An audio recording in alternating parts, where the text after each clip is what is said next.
Ja, hallo Leute, herzlich willkommen zu einem neuen Video vom Motorradtourer.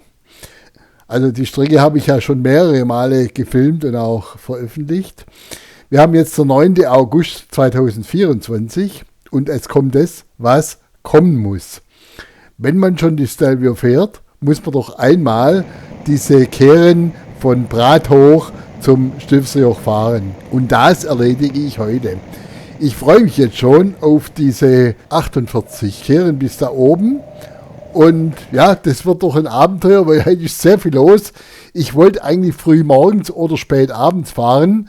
Das hat sich jetzt alles ein bisschen erübrigt, weil ich habe mich so geärgert mit dem Hotel und fahre heute Abend wieder nach Hause. Und also jetzt geht es halt tagsüber und bei viel Verkehr, viele Fahrräder, viele Autos, viele Motorräder, viele Raser unterwegs. Also schaut selbst, wie ihr das findet. Danke, dass ihr dabei seid. Viel Spaß.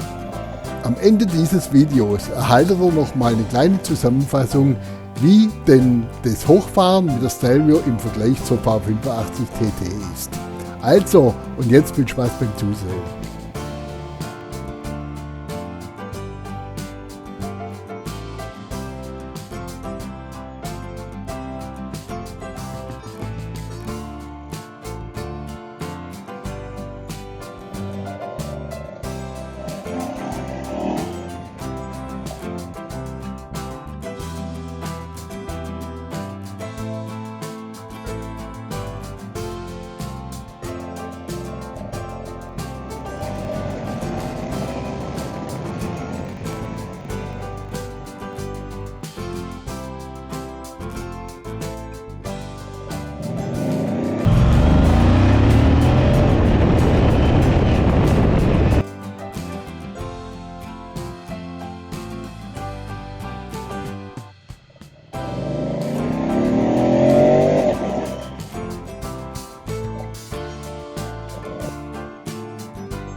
Also ehrlich, du.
An diesem 9. August, da war wirklich mächtig was los von Brathoch zum Stilfserjoch. Ihr seht ja an den Aufnahmen, Fahrradfahrer ohne Ende, Motorradfahrer ohne Ende, Autos ohne Ende, dazwischen nochmal ein Bus und also das war wirklich, es war aber natürlich auch eine beschissene Zeit, so um 14 Uhr, wo ich da hochgefahren bin. Ich kann allen nur den Tipps geben, morgens vor 9 Uhr oder abends dann nach 17:30 Uhr, da habt ihr in der Regel wirklich fast freie Bahn da hoch und da kann man wirklich auch gut fahren. Wie gesagt, ich wollte an dem Tag noch nach Hause fahren und bin daher noch diesen kleinen Schlenker über den Stilfser gefahren und fahre dann den Umprall runter.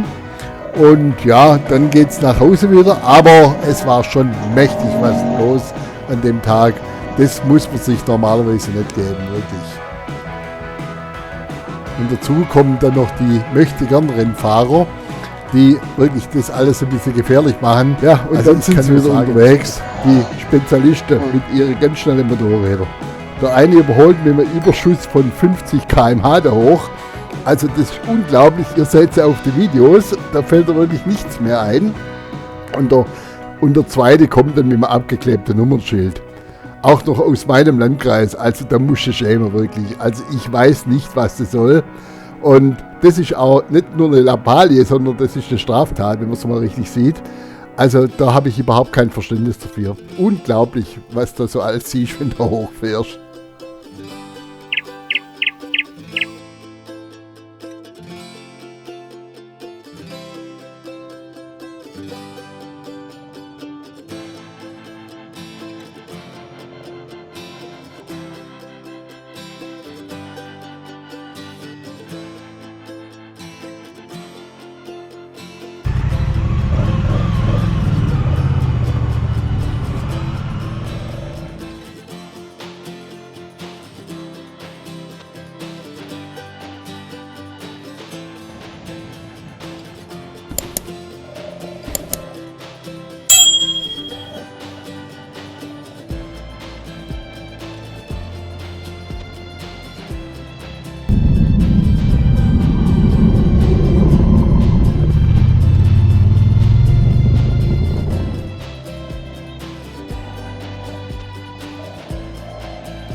Ja, ihr seht ja, was da oben los war an diesem Freitagnachmittag.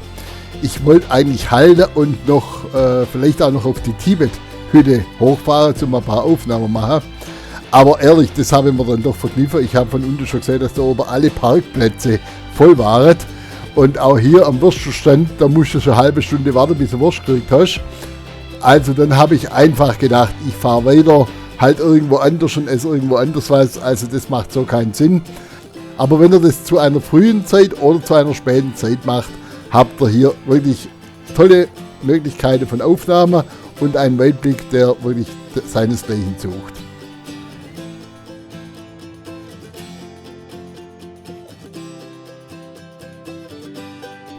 Und jetzt natürlich ganz klar die Beweisaufnahme, dass ich auch tatsächlich am Stilfser war. Also wenn ihr runterfahrt Richtung Umbreil oder Richtung Bormio, kommt gleich nach der Passhöhe links dieses Schild. Da könnt ihr recht gut fotografieren und da mache ich jetzt auch meine Aufnahme.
Jetzt mache ich noch ein paar schöne Aufnahmen da oben und dann geht es weiter Richtung Bormio bzw. Richtung Umbreil.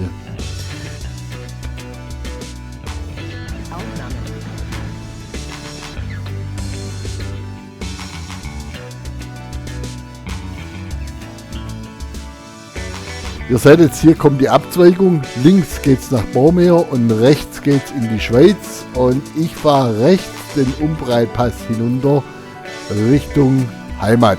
Also, jetzt fahren wir da runter und das ist auch eine ganz schöne Strecke.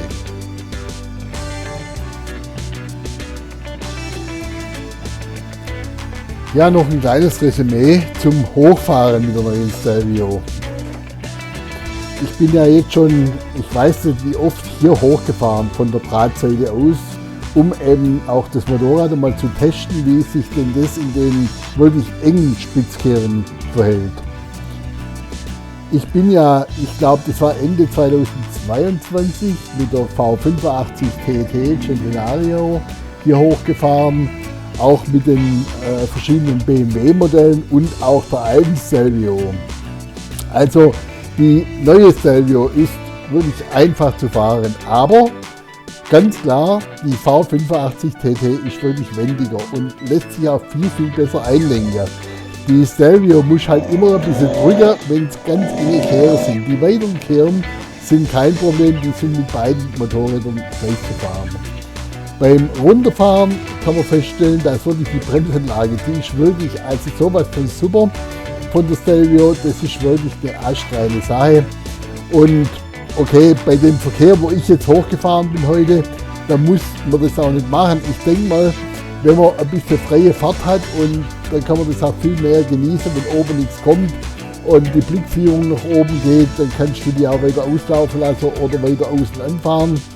Das ist dann sicherlich auch noch eine bessere Sache. Aber wenn es ganz eng wird, ist einfach die V85 TT unschlagbar. Wenn es auch leistungsmäßig ein bisschen Berg fehlt, aber hochkommen tut man sicherlich in der gleichen Zeit. Also das, denke ich mal, wird kein großer Unterschied sein. Also wo die Stelvio sicherlich richtig große Vorteile bietet, das ist beim An- und Abfahren. Also es ist einfach so, ich muss mir da nicht einen Kopf machen, wenn ich jetzt wirklich im Expresstempo nach Hause will. Ich fahre da einfach und das ist einfach der Vorteil, wo ich bei der V85 TT immer ein bisschen das Gas wegnehmen musste. Da ziehe ich hier nochmal das Gas auf und wirklich, die braucht kein Öl, die fährt und auch verbrauchsmäßig absolut super. Und das zweite ist mit dem Gepäck, ich finde sie, gut, meine V85 hatte ja dieses Öhlings TDX 46 Fahrwerk, was super war, aber auch hier die Stelvio mit dem Serienfahrwerk, es ist etwas härter, aber es ist doch sehr komfortabel für mich zu fahren und sie ist echt spurtreu. Also das ist für die, wenn man es gesamt sieht, für die Strecke, für mich das bessere Motorrad wie die V85. Die V85 absolut ihre Vorteile, wenn es ganz eng und winkelig wird und auch zum Rangieren oder so, da hat die wirklich einen absoluten Vorteil. Aber das muss jeder für sich selber entscheiden, was für ihn richtig ist. Das sind beides einfach Top-Motorräder. Ja, das war es jetzt also schon zusammengefasst, die Überfahrt über das Stilfserjoch und den Umbreil. So, und jetzt geht es wieder zurück für mich Richtung Meran zum Reschenpass und dann geht es runter nach Hause. Im Anschluss erhaltet ihr noch ein paar Bonusaufnahmen, die ich gemacht habe unterwegs von 2, 3 interessanten Sachen. Wenn ihr noch Lust habt, schaut es doch an. Also danke, dass ihr dabei wart, euer Motorradtourer. Bis bald. Tschüss. Das waren jetzt übrigens heute 830 Kilometer bis wieder nach Hause. Das fahre ich also normalerweise auch nicht so selbstverständlich jeden Tag. Es ist ganz einfach so, mich hat das mit dem Hotel geändert, da hatte ich morgens noch angerufen, da hieß es ein Preis, ich glaube 78 € und als ich dann mittags angerufen habe, da wollten sie 128 € und da habe ich gedacht, okay, die können mich mal und die 50 € kann ja auch einen Sprit umsetzen und ich war dann abends 20:30 Uhr zu Hause.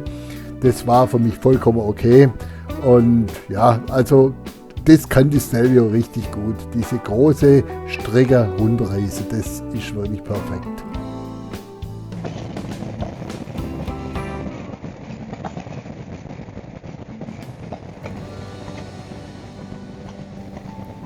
sind doch schöne Fahrzeuge unterwegs, die so 1,10 Meter hoch sind. Also die sehen schon richtig gut aus, muss man sagen. Und auch wenn man hinterher fährt, ein richtig gutes Bild.